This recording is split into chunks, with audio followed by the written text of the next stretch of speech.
मोहब्बत की अनोखी सी अदा के साथ आई हूँ। वाह। महकने लग गई तेरे शहर की हर गली, क्योंकि मैं नैनीताल की ताजी हवा के साथ आई हूँ। वाह। आभार। एक बार पुनः आप सभी को प्रणाम करती हूँ। उम्मीद करती हूँ जितने मन से आपने अभी तक सबको सुना।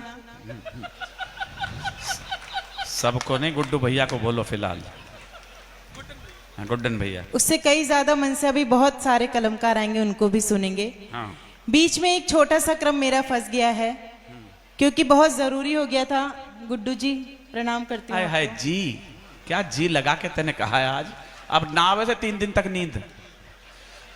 जी गुड्डू, हम अब गुड्डू भैया, गुड्डन भैया, अगली करे गुड्डू जी। क्या गुड्डन? देखिए गुड्डू जी ने बहुत अच्छी बात कही है। गुड्डन जी ने, वो प्यार में गुड्डू भी कहलवा लेंगे, ये बुड्डू भी कह देंगे तो वो आई लव यू की तरह समझेंगे उसको। गुड्डन जी ने बहुत अच्छी बात कही है जी। और उन्होंने साफ साफ ये बताया कि वो अपने मन से कुछ नहीं कह रहे थे, अकबरपुर वालों ने लिखवाया है उनसे। हाँ। वो एक रात के कवि बने हैं और कितनी रातों में उन्हें, कितने यहाँ के बैठे हुए कलमकारों ने उनसे क्या क्या लिखवाया। मेरी सहानुभूति आपके साथ है।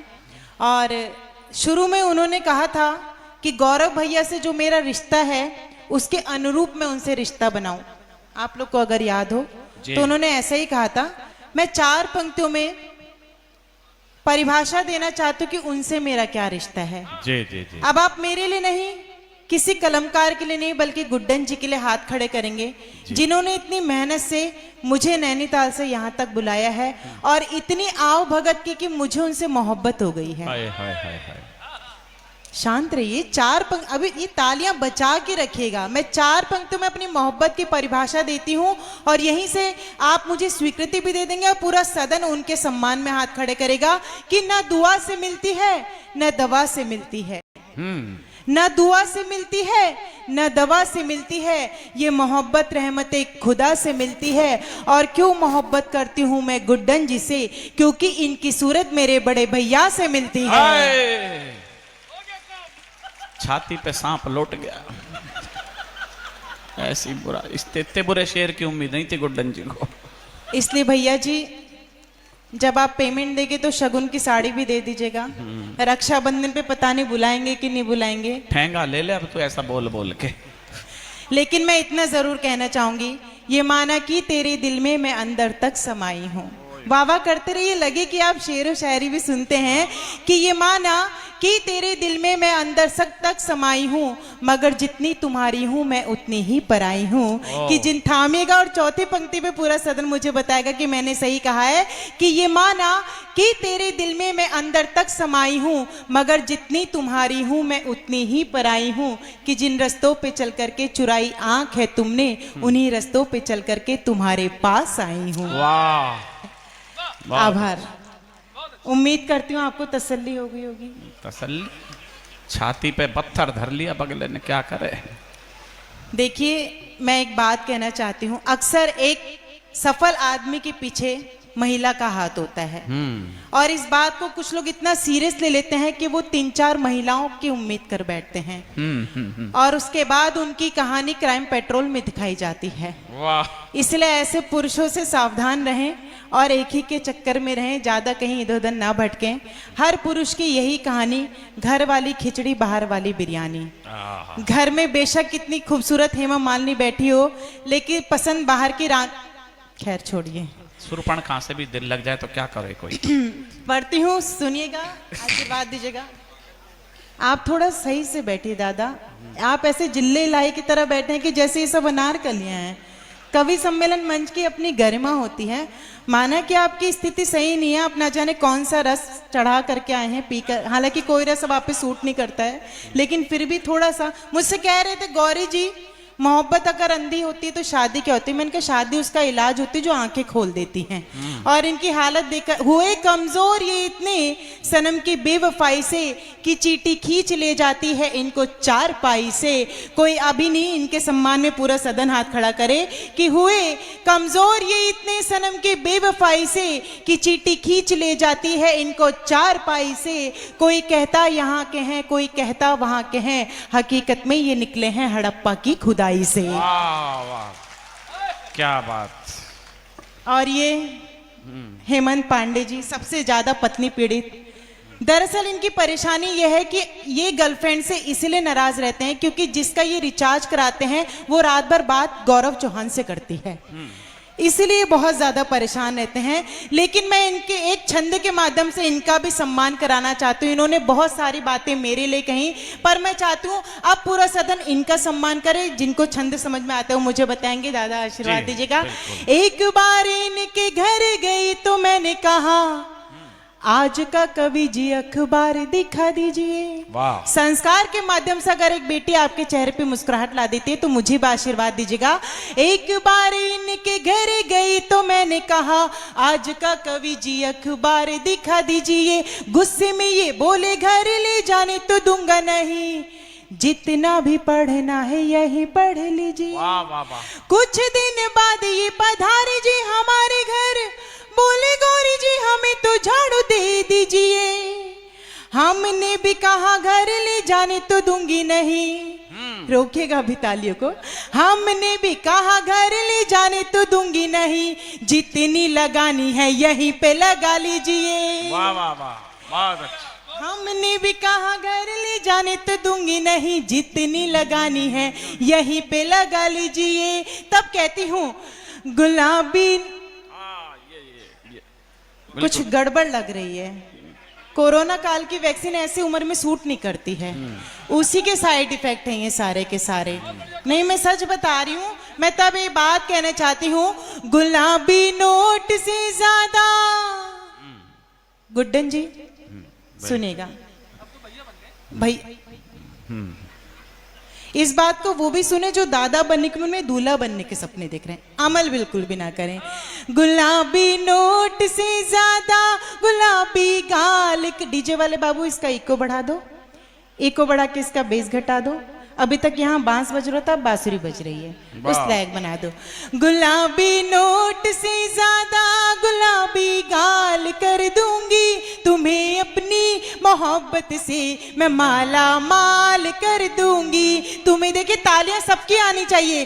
तुम्हें अपनी मोहब्बत से, 1 2 3, तुम्हें अपनी मोहब्बत से मैं माला माल कर दूंगी। बहुत नादान है यूं तो ये नैनीताल की गौरी, बहुत नादान है यूं तो ये नैनीताल की गौरी। मिले ताली, वाह मिले ताली, मिले ताली तो अकबरपुर को नैनीताल कर दूंगी। मिले ताली तो इस धरती को नैनीताल कर दूंगी। जो ना ताली बजाई तो, वाह, जो ना ताली बजाई तो कंगाल।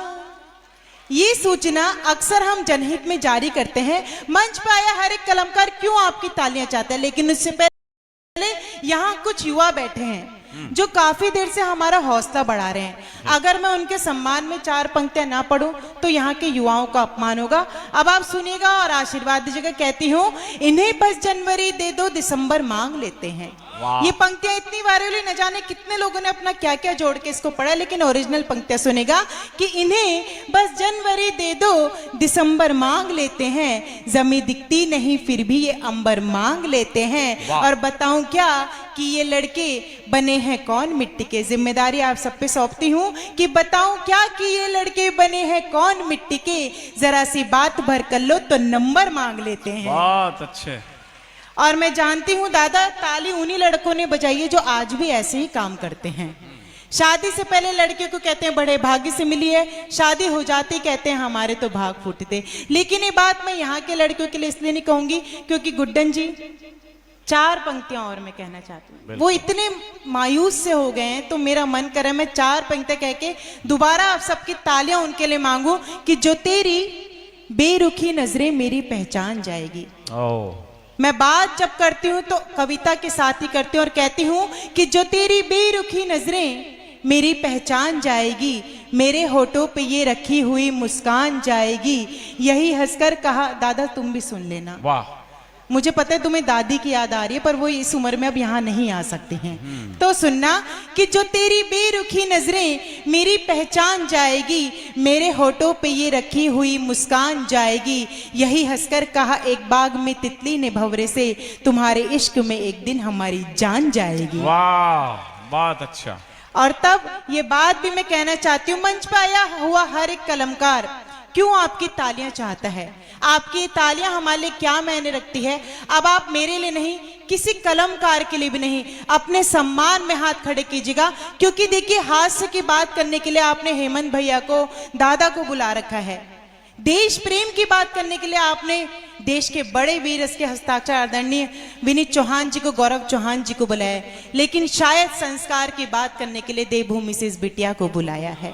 तब आभार, तब ये बात कहना चाहती हूँ कि ये आपकी जो तालियां हैं ये हमारे लिए क्या मायने रखती। मातृशक्ति को नमन करते पढ़ती हूँ, आपके सम्मान में आपके हाथ खड़े हूँ, कहती हूँ न फूलों में न कलियों में, वाह, ना वो डाली में आती है, जो खुशबू माँ के हाथों से सजी थाली में आती है।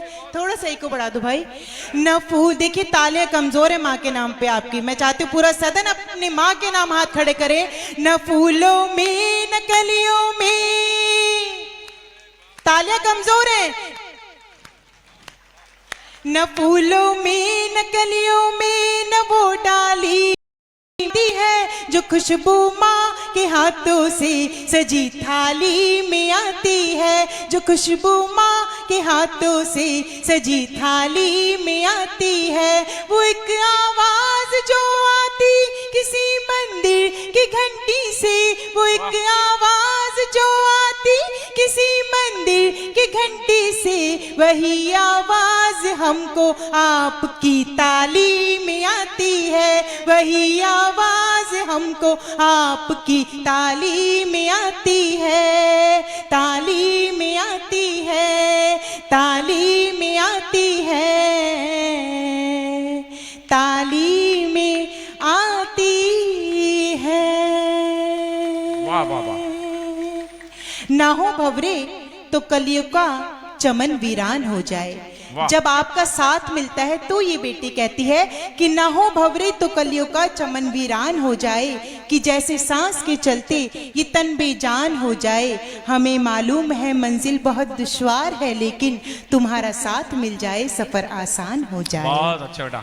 और तब ये बात कहते मैं गुरेज नहीं करूंगी। मुझसे कई लोगों ने पूछा, जब 22 जनवरी की वो घटना हुई थी, गौरव भैया का आदेश हुआ है संक्षिप्त काव्य पाठ करना है, इसलिए सीधे सीधे इस मंच की बात करना चाहती हूँ, क्योंकि मेरे सम्मुख जो ये भगवा रंग दिख रहा है, मुझे भी 4 पंक्तियां अपनी याद आ गई और उम्मीद करती हूँ इसमें आप मेरा समर्थन जरूर करेंगे कि सनातन हो गई सृष्टि, ये लम्हा मुस्कुराया है। वाह।